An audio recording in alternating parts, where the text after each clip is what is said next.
Bonjour et bienvenue sur Bloc Moteur. Vous êtes avec Alex et aujourd'hui on fait une expérience réelle. Vous savez, il y a de ça 2 ou 3 ans, je sais plus, les routes secondaires sont passées de 90 km/h à 80. Les avancements espérés, c'était plus de sécurité routière, moins d'accidents, moins de pollution, plus d'économie, etc., etc. Aujourd'hui, le gouvernement est revenu plutôt en arrière en revenant sur une façon mixte. Quelques routes à 90, quelques routes à 80. Bref, on a voulu voir nous réellement qu'est-ce qu'il en était avant et après la réforme. Vous connaissez les résultats, vous ferez un mix des deux, vous aurez ce qu'on a actuellement. On a donc fait ce test avec des conditions précises. On a dans les 2 essais, on a pris un véhicule qui est une Passat B6 2 litres 140 chevaux TDI de 2005 dans des conditions identiques, que ce soit en nombre de passagers, en météo, en date, régulateur de vitesse en ligne droite. C'est dans les mêmes heures, donc le trafic c'est approximativement le même, la même température moteur, vraiment pour optimiser la réalité. Étant pour ma part anti 80 km/h, je voulais que ce test soit le plus neutre possible. Le premier plein a été réalisé parce que pour déterminer la consommation, il faut partir avec le plein, refaire le plein et refaire le plein une nouvelle fois. Le premier plein, donc avant le test à 80 km/h, a été réalisé avec, vous savez, quand vous faites le plein, clac, on atteint le plein. 4 claques pour être sûr que l'essence soit bien coulée et bien au plein. Le test à 80 km/h a été fait, le plein, un seul claque pour équilibrer. Vous avez la première consommation. On fait le test à 90, on est revenu 3 claques. Donc, c'est-à-dire qu'on est censé mettre plus de carburant pour le test. Maintenant, est-ce que c'est donc de vrais arguments par le gouvernement qui ont été avancés et la sécurité routière pour les 80-90 km/h et notamment au niveau de la pollution? C'est un sujet d'actualité traité par Bloc Moteur. N'hésitez pas à mettre votre avis en commentaire, à liker, vous abonner, commenter. Au niveau de nos vidéos YouTube, cela nous aide, nous incite à faire toujours plus et mieux pour pouvoir proposer toujours plus de contenu. Pour ceux qui veulent nous soutenir, la cagnotte est également disponible en description. C'est parti, place au test. Et donc, nous voilà partis. Alors, nous sommes donc sur le premier secteur à 50 km/h. Donc, sur ce secteur, donc je regarde un peu plus haut parce que mon écran, malheureusement, est un peu plus haut. C'est pas un manque de respect, hein, je précise bien. Donc là, on a en accéléré environ à 2,5-3 fois. Donc là, on est parti à, je le rappelle, dans les conditions équivalentes. Donc, c'est-à-dire, c'est quoi les conditions équivalentes? C'est le même nombre de passagers, la même température moteur. Les 2 scènes ont été tournées à 20 minutes d'intervalle, donc on peut dire que c'est la même météo, ce sont les mêmes conditions, la même route. On voit donc que sur la partie, sur ma... alors là, c'est ma gauche ici, c'est la partie où on va être à 80 km/h sur la portion à 80-90. Et là, c'est la partie où on sera à 90. Donc, malheureusement, au départ, on constate déjà un petit écart. On va avancer gentiment. On arrive bientôt sur la fin du premier secteur. Alors, ce premier secteur, c'est assez simple. Alors là, on voit vraiment sur la partie 80 km/h que je suis freiné par un véhicule. Fin du secteur 1 dans la partie 90 dans quelques instants. En 2 minutes 58 secondes. Et on va pouvoir comparer. On a un différentiel de 12 secondes sur le secteur 1. On arrive donc sur ce secteur 2 qui est une vitesse de 70 km/h. Ce secteur 2 est très court et il est d'un total pour la partie à 90 km/h, donc la partie la plus rapide de test, en 48 secondes, tandis qu'on va le faire en 55 secondes. Je spoil un peu, mais en 55 secondes sur le secteur 2, soit un différentiel de 7 secondes, portant un total de 19 secondes entre les deux. On a eu un petit problème technique à un moment donné sur la partie où on roule à 80 km/h. La caméra filmait que 8 minutes. J'ai dû couper l'application, remettre autre chose, etc. En conséquence, il y a un petit rajout de scène exprès, donc ça fait un petit cut pour compenser les quelques secondes de perdu. Donc ça rattrape légèrement le différentiel. On arrive donc sur ce secteur 3. Donc ce secteur 3 est composé de 2 ou 3 ronds-points, je ne sais plus exactement. D'une double voie, donc on roule à 90 puisque c'est limité à 90 dans le meilleur des cas, mais on a fait aussi du 80 parce que limité à 90 ne vous empêche pas de rouler à 80 km/h.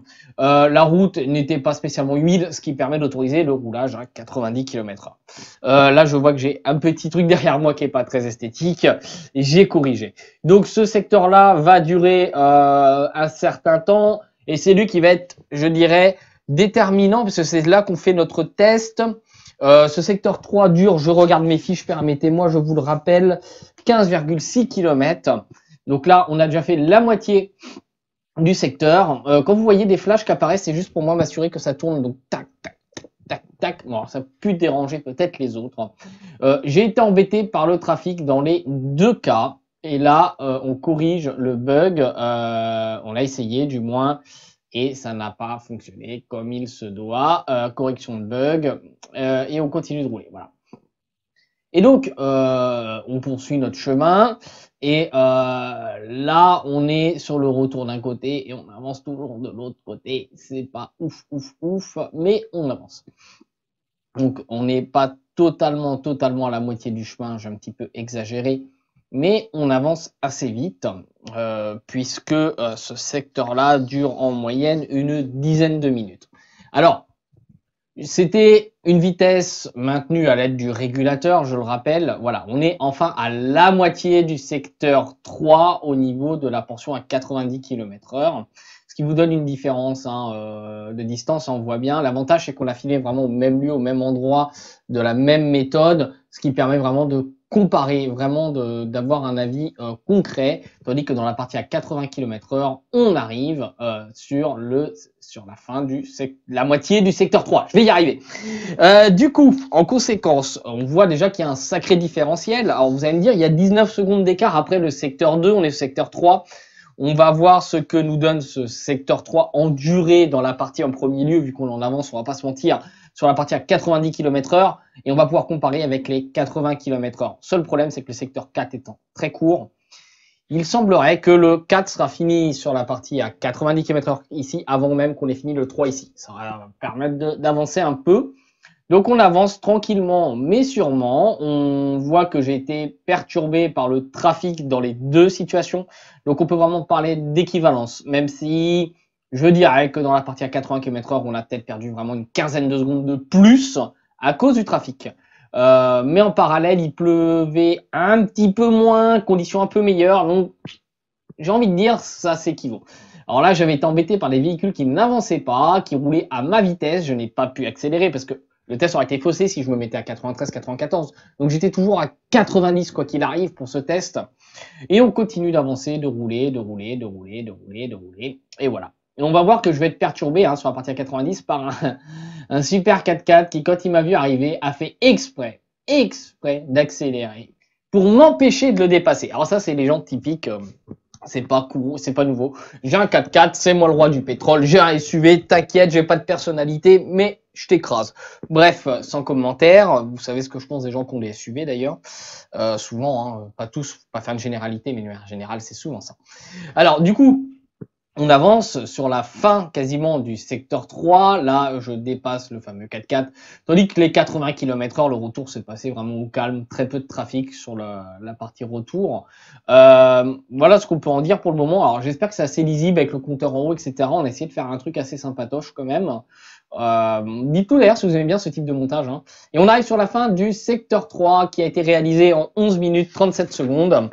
Et on va continuer d'avancer. Je vous l'annonce tout de suite, le secteur 4 sera fini avant sur la partie des 90 km/h. Secteur 4, il est réalisé, attention, un peu plus long que tout à l'heure à cause de la super voiture qu'il y a là qui ralentit bien. Il a été réalisé en 51 secondes. Voilà, petit spoil. Tandis qu'on va arriver dans la fin du secteur 3, à partir des 80 km/h. Je suis déjà dans ma partie des 50. Je vous laisse imaginer quand même le delta de distance qu'il y a déjà entre les deux. Sur un petit trajet, on est sur un total de 21 km 400, je vous rappelle. Donc, c'est un petit peu pénalisant. Un petit peu. Alors, là, on arrive donc avec un différentiel de 1 minute 22 secondes sur le secteur 3, soit pour le moment 1 minute 41 secondes sur le sous-total. Donc, le secteur 4 va être bientôt réalisé aussi. Ça va être l'occasion de comparer. Secteur 4, 5 secondes de gagné, mais on est toujours sur un différentiel de 1 minute 36 secondes de retard pour les 80 km/h. Bon, c'est sans surprise que je vous annonce que la partie secteur 5 va être terminée largement avant la partie des 80 km/h sur la vidéo des 90. Donc on arrive à la station essence, ce qui représente une boucle de 21 km 400. Le secteur 5 a été fait en 2 minutes 37 secondes, soit un temps total de 18 minutes 50 secondes. On attend la fin et on va pouvoir vous dire ce qu'il en est réellement. Attention, attention, on arrive sur la fin, le petit virage. Alors là, j'étais un petit peu plus vite, j'ai vraiment pris un peu plus de risques sur cette partie-là, pardon. C'est inversé, donc il faut que je m'y habitue pour essayer de compenser. Parce que bien que je suis pas pour les 80 km/h, je voulais vraiment que ce test soit le plus réaliste possible.